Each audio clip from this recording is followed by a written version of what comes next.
Zdravím, zdravím, poďme na kolektívny výklad. Opýtame sa dnes kariet, prečo s tebou prestal komunikovať, alebo prečo je tá jeho komunikácia taká obmedzená, prečo sa proste zmenil, prečo sa jeho správanie k tebe zmenilo.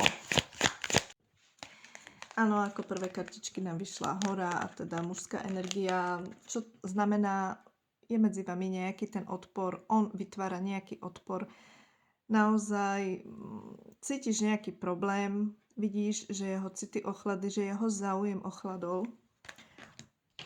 Tu určite nejaký kontakt prebehol, alebo možno nejaký slabý kontakt tu je, ale je naozaj veľmi slabý. Cítiš z neho neskutočnú nestálosť a máš pocit, že sa s tebou len hrá, že ťa nejako klame, že ťa proste nejako oblbuje. Lebo proste nerozumieš tomu, že prečo to robí, hej. Prečo sa ti občas ozve a potom zase nič. Tu je kosa, máme tu robí radikálny rest, to znamená, že ti zrazu sa prestane ozývať na niekoľko dní a tak stále ničí tú tvoju radosť, hej, že nejako sa to medzi vami pekne rozprúdi a on to potom zrazu celé sekne. A ty už nevieš, proste máš tu obrovskú dilemu, si naraz cestí, nevieš ako ďalej. Nevieš, čo to bude, je tu obrovský otáznik.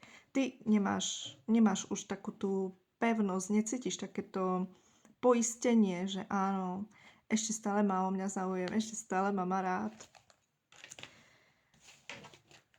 Ja si myslím, že kontakt ešte stále bude, máte tú obaločku, kontakt ešte stále bude prebiehať a možno budete riešiť dokonca aj nejaké to stretnutie, pretože tu máme stretnutie, ale dávaj si pozor, pretože máme tu kartu medveď a to teda značí, že on si bude chcieť len tak akože očakovať, či ešte má na teba nejaký vplyv, či ešte má aspoň troška moc, že či jednoducho ten tvoj pohár trpezlivosti ešte nepretiekol, vieš. A ja ti poviem, prečo sa tak chová. Prečo sa tak chová? Ty si pre neho, máme tu kartu bosorky, čo teda znamená, že ty si pre neho veľmi tajomná žena. On má pocit, že bezvýchodisková situácia, že on jednoducho nevidí tú cestičku k tomu, aby sa dostal k svojmu vnútru. On ti reálne v skutočnosti nerozumie.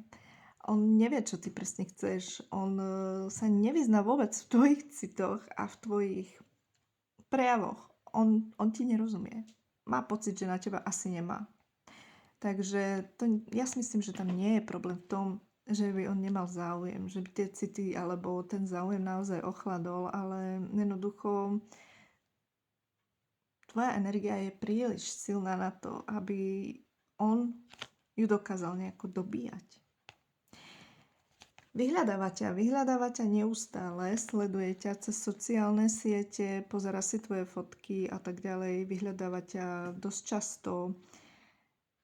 Takže záujem tu proste je, ale ozaj si pre neho extrémne moc tajomná. Takže v tomto by som povedala, že je ten problém. Takže budem vám vďačná za like, budem vám vďačná za follow, ak ma ešte nesledujete. Poslednú dobu mi TikTok vôbec nehádže zobrazenia, takže to skúste aj pozdieľať, prosím. Ďakujem.